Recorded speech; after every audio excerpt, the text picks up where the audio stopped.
हाय बच्चों, कैसे हो? आज आपका नया टॉपिक हम करेंगे order of reaction. It is the sum of power of concentration terms in rate law expression. पहले मैंने आपको रेट लो एक्सप्रेशन बताया था, उसमें जो पावर्स होती हैं उन्हीं पावर्स का सम हम बोलते हैं ऑर्डर ऑफ रिएक्शन। सपोज आपकी ये रिएक्शन थी a moles of a plus b moles of b gives product, then r is equal to k a to the power m and b to the power m। ये हमने rate expression लिख दिया। तो इसमें जो भी powers का सम है वही ऑर्डर होता है। Therefore order of reaction is equal to m plus n। मैंने आपको पिछली वीडियो में भी बताया था कि m और n का स्मॉल a और b से कोई रिलेशन नहीं है, बिल्कुल दूर दूर से तक कोई रिलेशन नहीं है, बिल्कुल अलग टर्म्स होती हैं, प्रैक्टिकली मेजर्ड होते हैं m और n। a और b आपने बैलेंस केमिकल इक्वेशन में लगा देते हैं, वो होते हैं। Where m is the order of reaction with respect to a। मुझे यदि कोई पूछता है कि a के रेस्पेक्ट में बताओ सिर्फ ऑर्डर, तो पावर जो होगी वही होगा, यानी कि m। इसी तरह से order of reaction with respect to b कितना कहलाएगा, n।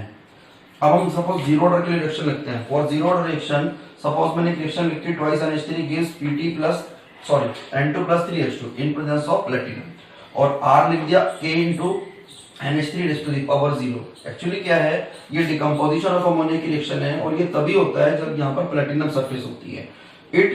This reaction does not depend upon the concentration of ammonia. Ammonia की कंसंट्रेशन ज्यादा कर दो कम कर दो, रेट डिपेंड नहीं करता। देयरफॉर पावर 0 है, इसलिए हम ऑर्डर क्या बोलेंगे, 0।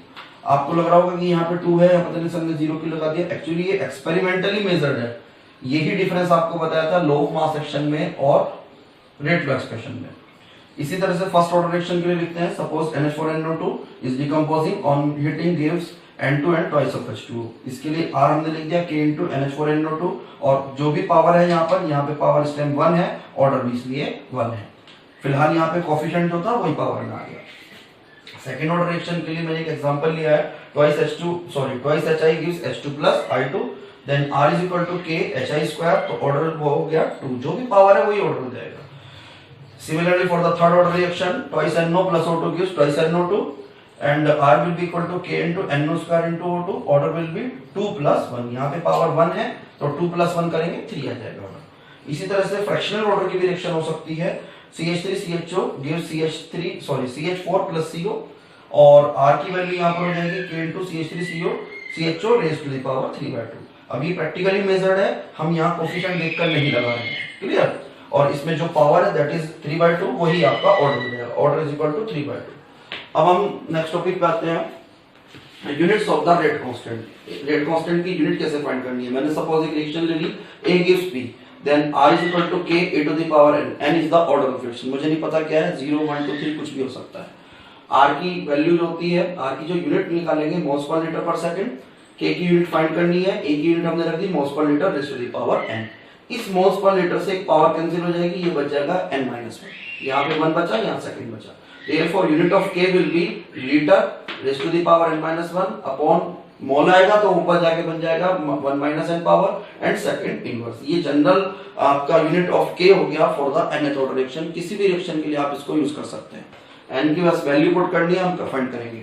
For the zero order reaction suppose मैंने यहाँ पे 0 रख दिया, तो यहाँ बन जाएगा मोल और ये हो जाएगा लीटर इनवर्स। तो मैंने इसको लिख दिया moles litre inverse second inverse. First order के लिए n को जब 0 पुट करेंगे तो ये भी 0 हो गया, ये भी 0 हो गया, मींस 1 1, और ये हो गया 10 टू द सेकंड इनवर्स। बस सेकंड इनवर्स लिखना है आपको, और कुछ नहीं लिखना है इसमें। लीटर की पावर 0 मोल की पावर 0 आ रही है, शो करने की जरूरत नहीं होती है। For the second order reaction K is equal to L mole inverse second inverse. यहाँ पर बस मैंने 2 रखा, 2 माइनस 1 1 बन गया, तो litre mole inverse second inverse. इसी तरह से थर्ड ऑर्डर रिएक्शन के लिए रखेंगे तो हम यूनिट फाइंड करेंगे K की। यहाँ पर 3 रखेंगे, 3 minus 1 2 litre square mole raise to the power -2 second inverse बन जाएगा, क्लियर। अब एक क्वेश्चन बन सकता है यहाँ से, what is the unit of the K for the second order reaction. तो आप सेकंड ऑर्डर रिएक्शन के लिए यहाँ से लिख देंगे, या जो भी आपका है। एक रिवर्स क्वेश्चन बन सकता है कि मैं यूनिट आपको खुद ही दे दूं, मैं वैल्यू क्या दे दूंगा कुछ। Suppose the value of K is 5 into 10 to the power -2 litre mole inverse second inverse, और आपसे मैं पूछ रहा हूं what is the order of reaction. तो सिर्फ और सिर्फ आपने क्या करना है, लीटर की पावर देखनी है। ध्यान से देखिए, सब में लीटर की पावर कम होगी। ऑर्डर 3 है तो पावर 2 है, ऑर्डर 2 है तो पावर 1 है, ऑर्डर 1 है तो पावर 0 है, ऑर्डर 0 है तो पावर उससे कम है -1। यानी कि आप सीधा सीधा लीटर की पावर याद रखिए। लीटर की पावर 2 है तो ऑर्डर 3 है, लीटर की पावर 1 है तो ऑर्डर 2 होगा। For a gas phase reaction, अभी तक तो ये सॉल्यूशन में था। यदि कोई गैस फेज रिएक्शन होती है उसके लिए क्या सी यूनिट बनेगी। सपोज वही reaction A gives P, R is equal to K e to the power n ही रहेगा। बस अब की बार गैस फेज में है तो कंसंट्रेशन वाली यूनिट नहीं रखनी मोल्स पर लीटर, आपको एटमॉस्फेयर पर सेकंड रखना है। Is equal to K atmosphere raise to the power n।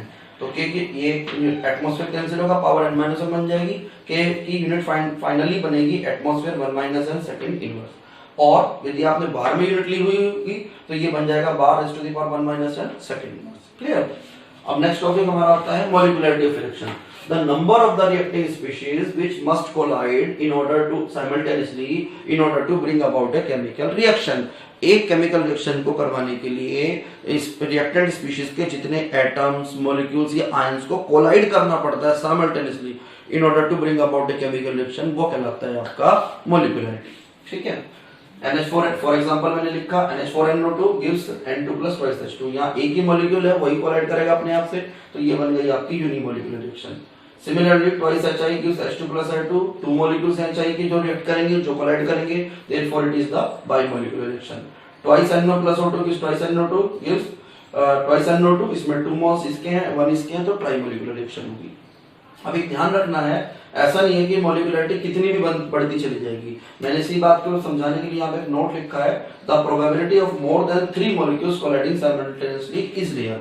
क्योंकि जो मॉलिक्यूल्स मानते हैं किसी भी रिएक्टेंट मॉलिक्यूल्स को, वो हम जनरली स्फेरिकल फॉर्म में मानते हैं। तो एट ए टाइम जो आपस में तीनों के मॉलिक्यूल्स के कोलाइड करने की जो वैल्यू होती है वो ज्यादा से ज्यादा 3 मॉलिक्यूल्स की होती है। 3 से ज्यादा मॉलिक्यूल्स कोलाइड नहीं करते हैं। Therefore molecularity cannot be more than 3। ऐसा नहीं है 10-20 हो जाए, मॉलिक्यूल्स कितने भी हो सकते हैं, लेकिन वो कोलाइड जो करते हैं एट ए टाइम वो मैक्सिमम 3 कर सकते हैं। इसलिए मॉलिक्यूलरिटी जनरली 4 या 5 भी नहीं मिलेगी, इसलिए ऑर्डर भी 3 या 4, 3 से ज्यादा नहीं मिलेगा। 3 वाली रिएक्शंस में कमी होती है।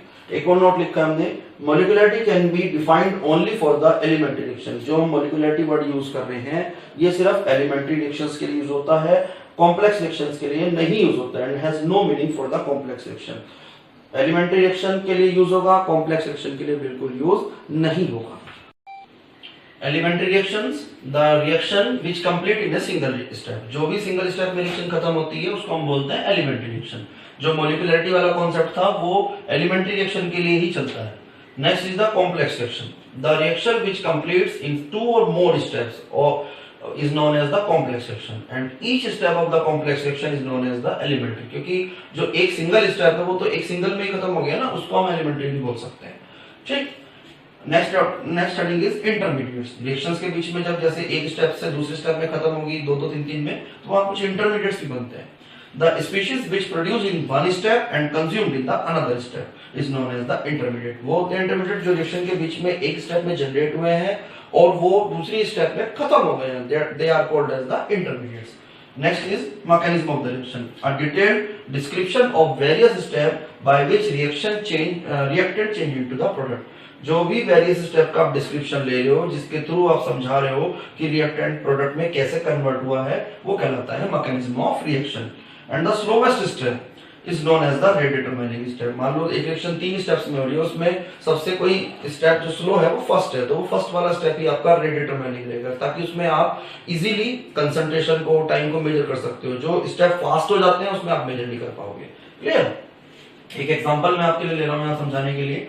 Twice NO2 plus F2 gives twice NOF। ये बन रहा है सपोज, इसका मैकेनिज्म हम लिख रहे हैं NO2 plus F2 gives NO2F and F। ये जो F2 था ये 2 पार्ट्स में डिसोशिएट हुआ, यहाँ पे जुड़ा और साथ में F बन गया। Suppose this is the slowest step. Second step NO2, यही जो F बना है प्लस F हुआ, कंबाइन होके बन गया NO2F। इनको आप जब ऐड करोगे then this F will cancel out to form twice NO2 plus F2 gives twice NO2F।